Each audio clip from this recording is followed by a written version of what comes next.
إيهود أولمرت، سياسي إسرائيلي شغل منصب رئيس وزراء إسرائيل من 2006 إلى 2009. شغل عدة حكومات وتولى مناصب رفيعة المستوى بما في ذلك منصب رئيس بلدية القدس. عرف عن أولمرت تأييده للانسحاب الإسرائيلي من الأراضي الفلسطينية التي احتلتها إسرائيل بعد حرب عام 1967. Ehud Olmert, the former Israeli Prime Minister, thank you so much for giving us this interview. Well, let me start with this question. Is Gaza the ultimate goal of the incumbent Israeli government? I mean, is Israel doing what's doing now in Gaza just to destroy Hamas? I wish I could tell you what the ultimate goal of the Israeli government at this time. I don't know, but that's one problem. The real problem is that the government doesn't know, and that's a problem.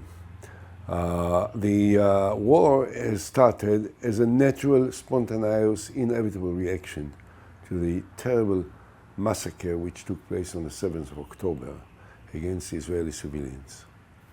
You can argue about the shape of this reaction, the extent of this reaction, the intensity of this reaction. There can be different opinions about this, but I doubt that there will be any reasonable person in the world which will not understand what caused Israel in the first place to react. We were attacked. Thousands of Israelis lost their lives in the most brutal manner. I mean, that will not be forgotten and will not be forgiven. And we had to react. But it's obvious, and I talked about it now, maybe more than 4 months ago already. I said, we need to know what is the end game, what is the vision that Israel may have about the future. I entirely subscribe, by the way, to the desire and to the wish to destroy the military power of Hamas. I don't know what is an ultimate, complete victory. I don't necessarily agree with all the definitions of Netnyahu, as you can imagine. But I entirely agree that there ought to be dramatic weakening of Hamas military power so that they will not be able to dominate the Gaza any further. This is almost a condition sine qua non for every possible future positive development. But still, we need to provide a political horizon, and this government is unable, is unwilling, and is in practice doesn't provide anything. So, I can't answer your question. What is the vision of the Israeli government other than a military victory? I don't know. Maybe they have a broader goal.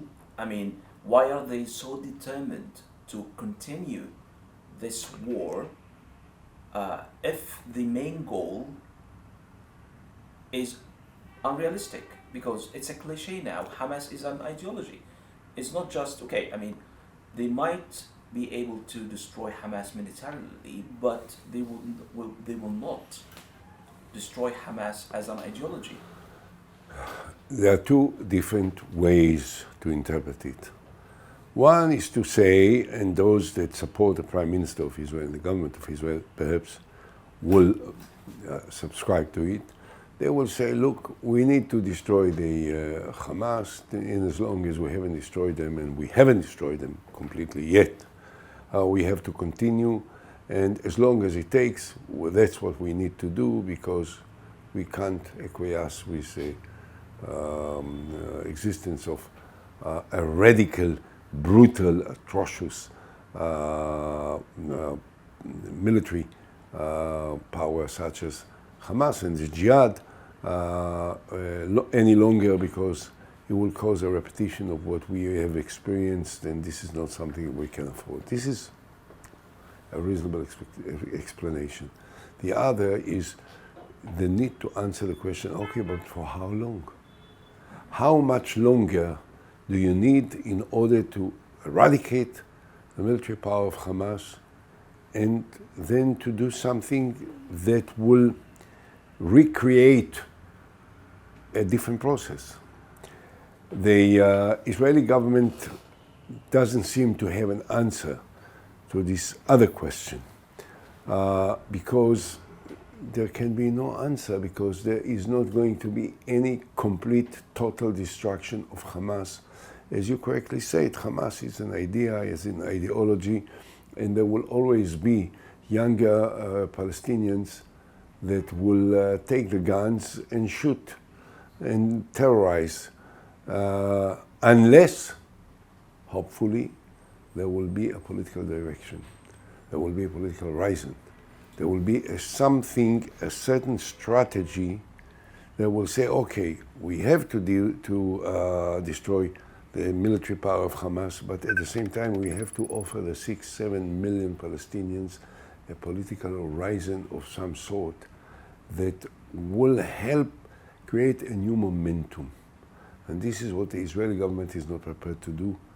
By the way, Palestinians are not prepared to at the same time, you know.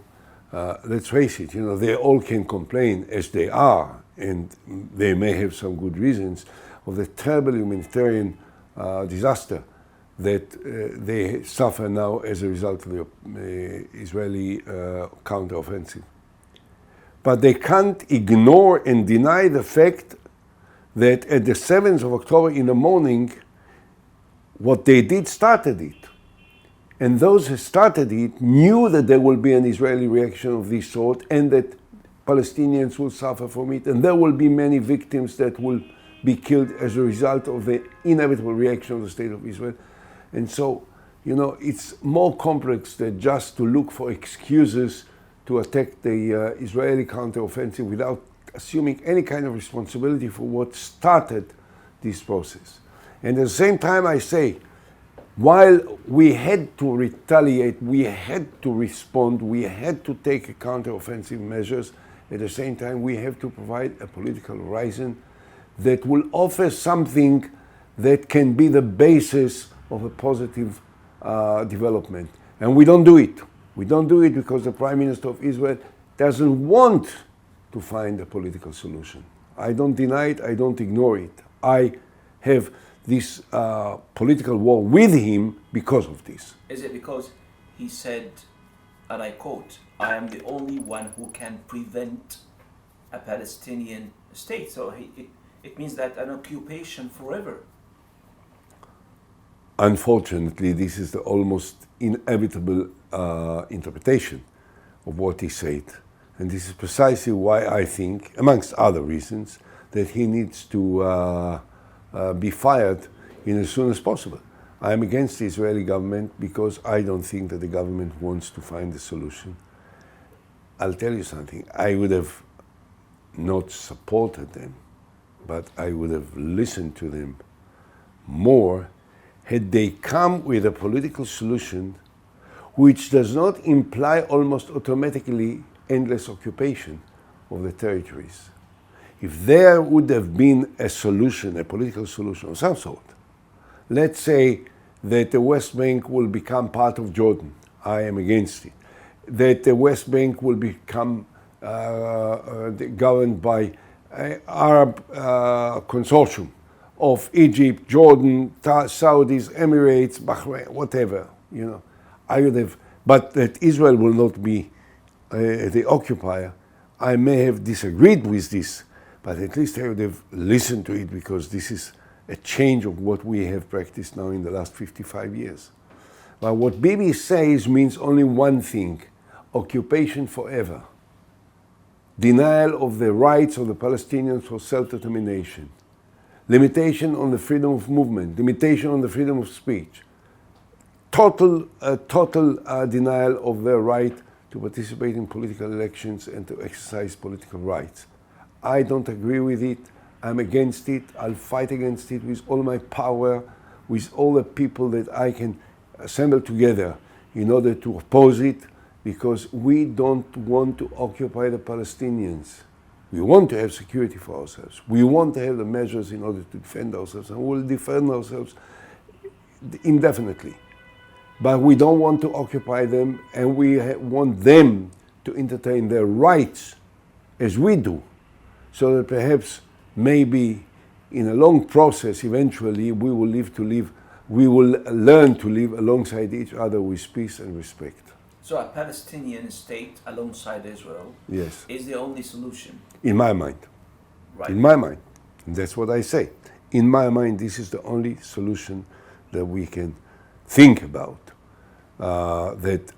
But as I said, if someone can come with a solution that will be acceptable to the Palestinians and the moderate Arabs, that will not imply an Israeli occupation or control or administration of the territories, I'm ready to listen to it. I don't believe in it. I don't think it's possible.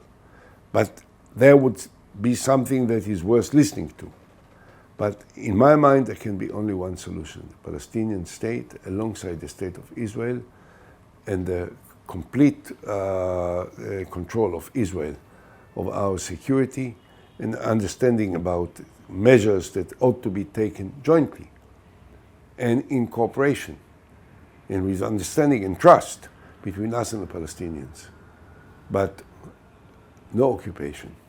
In my talks with Israelis on the streets and monitoring as a journalist Israeli social media, and correct me if I'm wrong, there is a growing trend of secular Israelis who reject the religious ideology of the far right and religious Zionism, but they see eye to eye with them on the political ideology, and they start calling for a greater Israel, like Ben-Gvir and Smotrich, the two far-right ministers in the incumbent government. Is this alarming to you? I don't know how many secular Jews in Israel are now becoming more and more right-wingers. I'm not certain about it. What I think I can say, what I feel, and I also meet the Israelis on the street, when I walk in the street, is that they are pissed off with what the Palestinians did to us on the 7th of October, and therefore the degree of support which may have been shared by Israelis regarding the Palestinian state has diminished. And we have to rebuild it again. We have to rebuild it again. It will take time. It is not simple. It's not easy. There is a certain strong emotion, anti-Palestinian emotion now as a result of what happened. And as a result that we have now for a few months already to send our children to fight and to expose them to the risk of being killed. And there were hundreds of Israelis soldiers that were killed. And this is terrible. So this has to change. Maybe a few would go as far as supporting Ben-Gvir.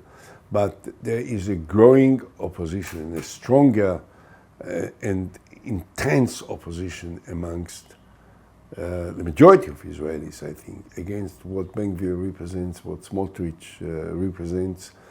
And we are not prepared to be judged by the international community through the visions that are offered by Ben-Gvir and Smotrich.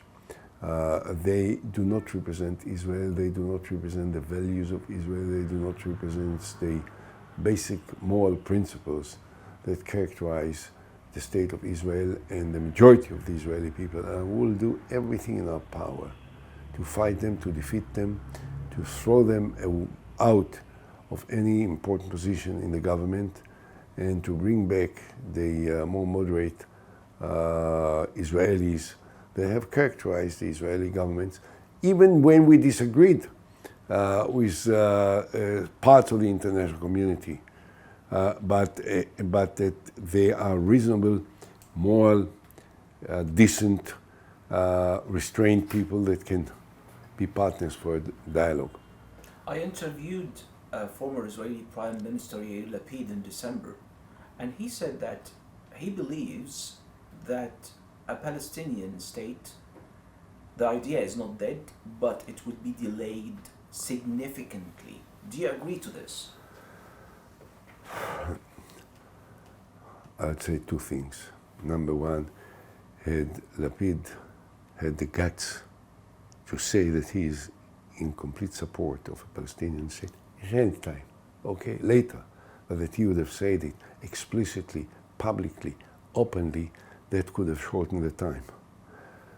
As I said before, I think that some of the Israelis, as a result of the atrocities perpetrated by the Palestinians in October, have changed their attitude emotionally, and it will take time to reverse it and to bring them back into the center stage and into a certain course that will understand that there is no other solution than the Palestinian state. The problem that I have with some of those who pretend to become the national leaders of Israel is that they lack the courage to spell it out in the most explicit, powerful, open manner as it should, even if it may not appear to be as popular as it was a year ago or half a year ago. Sometimes political leaders must take the guts, the initiative to do things which may not necessarily seem popular, but which are correct and which offer the only possible course of action which needs to be pursued. If you were the leader of Israel today, how would you rebuild the idea of a Palestinian state in the minds of many traumatized Israelis? The first half of the question is more difficult than the second part. So, I wouldn't like to talk as if anything I say may be interpreted as a declaration of political comeback that I prepare for myself. I think, I'll tell you as a matter of basic principle, which I said in different occasions in the last few years, particularly in the last few years, I think the ultimate test of leadership, of great leadership, I'm not talking about, but of great leadership, is the ability to say things which are unpopular, which appear to be unpopular at a certain time, which may not necessarily correspond with what you have promised in the past, but which are the right things to say at the present time. I expect every one of the Israelis that criticize Netanyahu to have the courage to spell out the alternative, particularly the alternative that they know is the only alternative when they are sitting in a closed room, to say it up front to the public. Right. Let's move to neighboring Egypt. Do you think that the current government led by Netanyahu and his allies in the far right, ministers like Ben Gvir and Smotrich, do you think that they really want to provoke heavyweight and powerful Egypt into suspending, if not tearing apart, the historic 1979 peace treaty? Who wants this Armageddon? It would be a very dramatic scenario for the whole region. I think that several times in the last few months, I have, when criticizing the government and criticizing Ben Gvir and Smotrich, I say that what they have in mind is Armageddon. What they have in mind is something that will upset everything, that will shatter the foundations of stability in the Middle East. And whichever price we may pay is reasonable in their mind if it will advance the chances of getting rid of Palestinians in the West Bank and annexing the territories into becoming part of the state of Israel. Now, of course, if you will ask them and you will say to them, listen, you are going to upset and caused the breaking of the agreement, or the peace agreement between Israel and Egypt, Israel and Jordan. Do you want it? I say, of course not. We don't want it. So, there is a problem. They are unable to comprehend the possible ramifications of the terrible policies that they advocate. And it is our duty and my duty as an Israeli to warn of the possible ramifications of this nature and to repeat it time and again so that people will understand that while Smotrich and Ben-Gvir talk about the strengthening of Israel and the love for Israel and the defense of Israel's right to exist and so on, they are actually weakening Israel and threatening the very foundations of the strategic interest of the State of Israel by doing what they are doing and by saying what they are saying. Right. The most recent estimates by the American intelligence says that about 40 to 45% of the bombs dropped on Gaza over the past few months by Israel are dumb bombs. They are not guided. They're not precise. What does this figure reveal to you? I'm not familiar with this, and I'm not sure that there is anyone that can spell out the figures, the percentages accurately to the degree that we have to base on this, our estimates. But I'll tell you this, because it leads to the, of course, to the humanitarian crisis and to the terrible figures which are mentioned, cited time and again about how many innocent, non-involved civilians were killed. I don't know. I can tell you one thing. Without drawing any comparisons between the innocent Israelis that were killed and the hundreds of thousands of Israelis that lost their homes and they can't go and live in their homes because they are threatened on a daily basis and so on. For me, I don't need to agree or to disagree with the figures about the Palestinians that were affected. For me, if there is one baby, one single Palestinian baby that was killed by an Israeli bomb, it's one too many. I can understand the reaction of the international community looking at what's going on here and feeling this rage and criticism of what is attributed to the State of Israel. Yet at the same time, I have to ask, when President Biden, when Prime Minister Rishi Sunak, this very impressive person, I must say, I don't know him, I know Biden, I don't know him, of Macron, of Scholz from Germany and others, said Israel has a right to respond. Israel has a right to counteroffensive. Israel has a right to defend itself and reach out for Hamas and so on and so forth. Of course, they understood that in the course of this counteroffensive, there will be non-involved victims amongst the Palestinians, as there were so many non-involved Israelis, no soldiers, no military guys, that were butchered and raped and killed and beheaded in the most brutal manner. I'll tell you this, we have to make every possible effort not to affect anyone who is non-involved. And at this point, if the possible Israeli attack on Rafah is going to cause the killing of so many Palestinians, non-involved Palestinians, this is a very good argument to hold. And I said it time and again. The additional military advantage of continuing the war at this point is not worth the damage to us, the damage to the innocent civilians. In your previous interviews, you supported a deal with Hamas. That's right. A deal about the hostages. About the hostages, Sure. which is, yeah.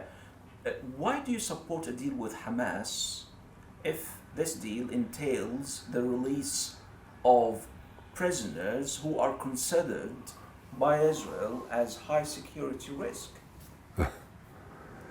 Look, Israel is strong. And we can deal with the Hamas, and we are dealing with Hamas, I think, quite effectively. They are, as I said, and I'm very sad about it, and I'm very conscious of the price that non-involved people pay. But at the same time, there is no doubt that we have devastated Hamas militarily almost completely. And if I have now to decide whether I'm prepared to take these risks while I can bring back all the hostages, this is a risk that I'm ready to take, because we have to bring back all the hostages. They are not soldiers. They are not soldiers that were sent by me to the battlefield and were not capable of defending themselves and were abducted. They are innocent civilians that we failed to protect and we failed to defend. And this is incumbent upon us to bring them back home at any price. And we'll do it. Do you think that the moral, political, and economic consequences of this war will have an effect on the young Israelis, the generations to come? What kind of Israel that you and the political elite who are governing Israel now want to leave for the young Israelis? What I want to leave and what the Israeli government wants to leave are two different things. So I can't speak for them, I can speak for myself. On the one hand, of course, I think it became quite clear that the failure to provide defense, effective defense to the residents in the south part of Israel on the 7th of October has left an enormous impact on the Israelis. But at the same time, it triggered them to take the absolutely admirable measures of courage and of sacrifice in order to reach out for those who perpetrated these atrocities. I think that what we need to do, in addition to in supplementing the enormous sacrifice that was manifested by the young Israelis that went to the battlefield to fight, is that we can offer them a political horizon that sometime, it will take years, but sometimes there is going to be a movement towards a different reality of living alongside in peace with our neighbors, so that, okay, what our parents promised to us and didn't materialize, what we promised to our children didn't materialize, that maybe what our children will be inspired to promise to their children will be possible. And this is something that I think is essential, because we don't want this young generation, my grandchildren, to think that there can only be a future of wars. There must be also a future of accommodation, of compromise, and of peace between us and our neighbors. Ehud Olmert, the former Israeli Prime Minister, thank you so much. Thank you.